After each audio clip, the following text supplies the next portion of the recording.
Ou então, o meu tema do Radiotalks é a avaliação do adenocarcinoma intestinal por tomografia. Meu nome é Débora, eu sou R3 aqui de Radiologia, aqui na UFTM. Então, começando pelo adenocarcinoma de intestino delgado, a gente vai ver que é um acometimento raro, né? Cerca de 50 vezes menos comum que o adenocarcinoma de colo. E 50% das lesões vão estar localizadas no duodeno próximo à ampola, seguido pelo jejum e pelo hilo. No delgado proximal, a lesão a gente vai ver mais como uma lesão polipoide, enquanto no delgado distal, essa lesão vai aparecer mais de uma forma anular. Em relação aos achados tomográficos, a gente vai ver como uma massa de partes moles, de atenuação heterogênea e com um realce moderado após injeção de contraste. E apenas um pequeno segmento do intestino delgado vai estar envolvido, vai ocorrer um estreitamento gradual que pode levar à obstrução parcial ou total da alça. Essa lesão ela pode ser, então, como um estreitamento anular, como uma massa tumoral discreta ou ainda uma lesão ulcerativa. E o que a gente tem que avaliar? Não pode deixar de colocar no laudo, né? Então, a localização dessa lesão, a invasão local, né, a profundidade que atinge na parede do intestino, os linfonodos acometidos, as complicações que podem ocorrer, intussuscepção, formação de fístula, perfuração e as metástases distantes, né, que vão ocorrer principalmente para fígado, pulmão, osso e cérebro. As metástases no adenocarcinoma de intestino, elas ocorrem por via linfática e também pela circulação porta. E a gente vai ver que no caso do adenocarcinoma de intestino delgado, a localização, a profundidade na parede e o acometimento de linfonodo, eles são os principais fatores prognósticos. E essa lesão, quando ela está localizada acima da ampola ou periampular, ela tem um prognóstico pior do que aquelas lesões que estão abaixo da ampola. Eu coloquei alguns casinhos para a gente ir vendo, vamos ver se vai passar o vídeo. Não vai. Não deu certo. Mas eu coloquei as imagens também pra gente ver. Ah, não ficou legal. É uma nova perspectiva. Que aí eu coloquei as imagens estáticas também, fica mais fácil de ver. Então a gente vê nesse caso aqui que tem uma distensão bastante aumentada do intestino delgado, tem uma quantidade moderada de líquido livre, e a gente vê aqui uma transição com uma massa, né, no hílio distal, e essa massa apresenta algumas calcificações. Isso é comum de ver no adenocarcinoma mucinoso. E a gente vê que o hílio amontante, ele tá com a alça tá edemaciada, né? Ainda do mesmo caso, a gente vê aumentos linfonodais mesentéricos, próximos da região da lesão. Também é um vídeo, acho que eu não vou arriscar, não. É porque eu tô virada. Mas eu coloquei as imagens em todos para poder facilitar. Então, nesse caso, o que a gente via que é uma intussuscepção, que na região do jejum, e ela aconteceu porque tinha essa lesão aqui anterior, né? E a gente vê que só a continuação da lesão, e tinha linfonodo perilesional aumentado, e também implante mesentérico, e aqui um depósito peritoneal na região da pelve. Então, isso tudo a gente tem que avaliar, tem que colocar no laudo o que a gente encontrou, né? Passando para o adenocarcinoma coloretal, ele é o câncer mais comum do trato gastrointestinal. Ele representa cerca de 15% de todos os cânceres recém-diagnosticados, e a gente vai ver que é uma doença de idoso, né, com diagnóstico em idade média de 60 a 80 anos, mas quando a gente fala do adenocarcinoma retal, essa faixa etária é um pouco menor. O adenocarcinoma colônico, ele não tem uma preferência por sexo, mas o retal, sim, ele tem uma preferência pelo sexo masculino.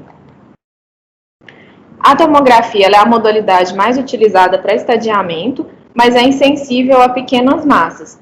Então, existe a colonografia por TC, que é uma alternativa à colonoscopia, principalmente para essas massas pequenas, né? Outra vantagem dela é poder avaliar os locais onde tem massas estenosantes que não permite a passagem do colonoscópio. Eu coloquei aqui só para explicar mais ou menos como que é feito, né? O primeiro paciente passa por um preparo intestinal para remoção de todos os resíduos. Depois esse cólon ele é dilatado com ar E com uma reconstrução depois da tomografia, ela é feita primeiro com imagem com o paciente dorsal e ventral, para poder tirar dúvidas quando aparecer alguma coisa e a gente não souber se é uma lesão ou um resíduo que sobrou. E aí, depois da reconstrução, a gente consegue avaliar o intestino por dentro como se fosse uma colonoscopia virtual.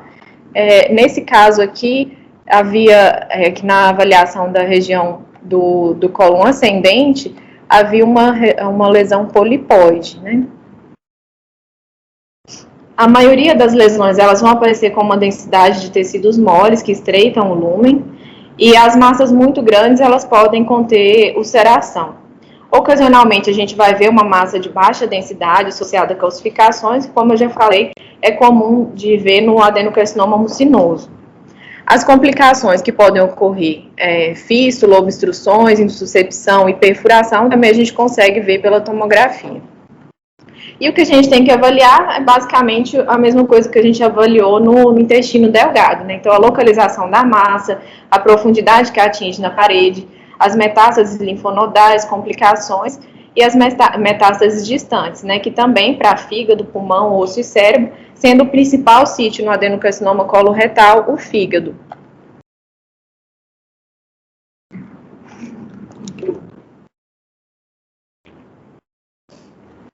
Então, aqui nesse caso, a gente via na flexura hepática, né, um espessamento de parede aqui no intestino grosso. Perto da lesão, a gente vê que tem linfonodo aumentado, aqui um maior, anterior à veia mesentérica.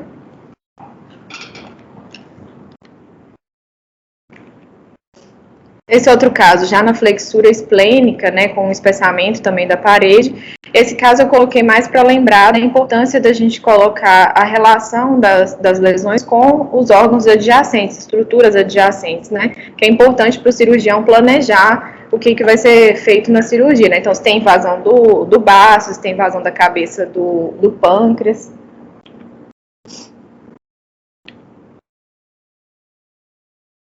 Esse outro caso aqui mostrando uma lesão excêntrica na parede do seco, né, bem estendida, que tem um borramento de gordura adjacente, e a gente vê que tem uma fístula do seco para o intestino delgado aqui. As fístulas de intestino delgado para cólon não são comuns, mas quando elas ocorrem, na maioria das vezes vão ser decorrentes de adenocarcinoma de cólon. Nesse mesmo caso, tinha uma lesão no fígado também, de densidade mais baixa, com limites mal definidos, que era atribuída à metástase.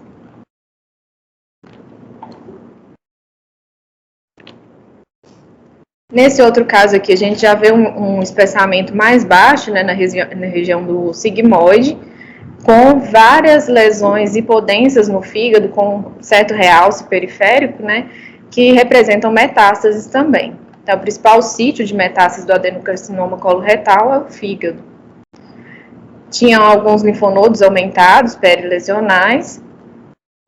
E como take home, eu deixei o que realmente a gente não pode esquecer de colocar no laudo, né? Que foi o que eu coloquei nos dois casos. Então, localização, a profundidade que a lesão atinge na parede do intestino, as metástases linfonodais, complicações que podem aparecer e as metástases distantes. Referências.